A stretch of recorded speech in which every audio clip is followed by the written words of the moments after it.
Halo rekan-rekan IKM, di video sebelumnya Anda sudah mempelajari mengenai syarat-syarat kemasan.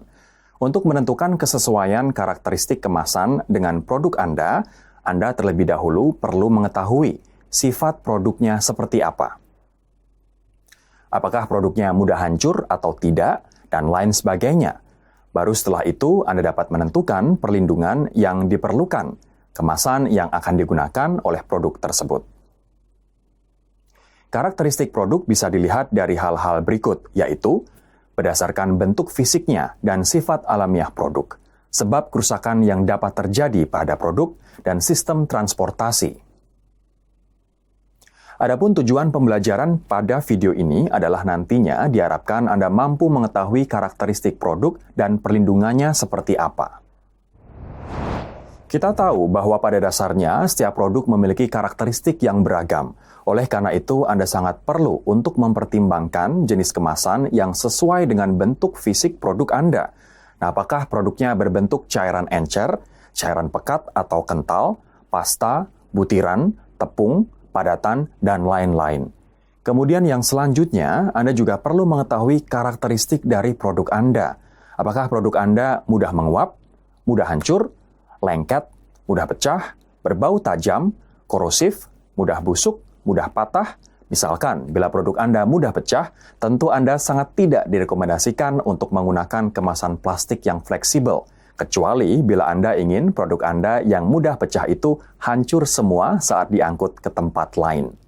Selain perlu mengetahui karakteristik produk yang akan dikemas, Anda juga disarankan untuk mengetahui sebab kerusakan yang dapat terjadi pada produk tersebut. Apakah produk Anda dapat rusak karena gangguan mekanis, getaran tertentu, tekanan, perubahan suhu, perubahan kelembaban, oksigen, bau, cahaya, mikroorganisme, atau rusak karena kondisi biologis tertentu. Berikutnya adalah proses transportasi yang berpengaruh ke dalam pemilihan kemasan. Anda perlu merinci jenis pengangkutan yang digunakan. Apakah pengangkutan menggunakan jalur darat, laut, atau udara? Bila memang produk Anda akan diangkut menggunakan jalur laut, itu artinya Anda perlu mempertimbangkan bahwa bisa saja produk Anda akan terkena cipratan air.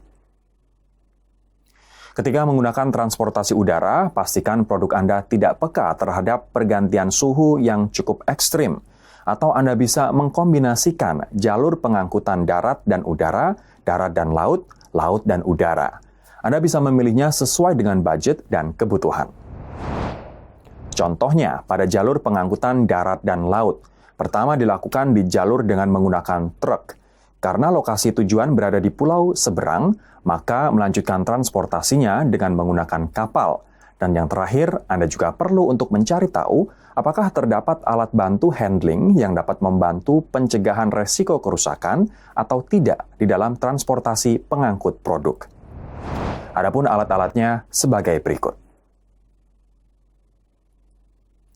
Alat-alat ini memiliki fungsi masing-masing yang akan membantu Anda mengemas dan mengangkut kemasan secara efisien. Namun, Anda juga perlu memperhatikan kemasan produk Anda. Tentu tidak semua jenis kemasan akan baik-baik saja ketika bertemu dengan alat bantu handling. Kerusakan kemasan akibat transportasi dapat dibagi ke dalam 3 kategori, yaitu mekanis, cuaca, dan lainnya. Secara mekanis, kerusakan kemasan produk akibat transportasi dapat meliputi karena impact, getaran, kompresi, deformasi, dan tertusuk. Pertama, impact dapat terbagi lagi menjadi 2, yaitu impact secara vertikal dan horizontal. Impact vertikal artinya keadaan saat kemasan produk rusak karena jatuh. Sedangkan impact horizontal merupakan suatu keadaan saat kemasan produk dapat rusak karena terlempar, ketika kendaraan yang mengerem mendadak atau karena terayun-ayun. Kemudian yang kedua, kemasan produk dapat rusak karena getaran transportasi yang digunakan, seperti karena getaran di dalam kereta api atau getaran di mobil karena rusaknya jalan yang dilalui. Selanjutnya yang ketiga yaitu kompresi, yaitu keadaan saat kemasan produk rusak karena beban tumpukan yang berlebih dan cara penanganannya yang salah. Kemudian kerusakan karena deformasi, yaitu kerusakan karena penumpukan kemasan produk yang tidak seimbang atau miring. Dan yang terakhir, kerusakan karena tertusuk yang dapat menyebabkan kesobekan pada kemasan produk disebabkan oleh penanganan kemasan produk yang tidak tepat. Terutama pada kemasan produk yang mudah tembus tusukan benda-benda tumpul maupun tajam.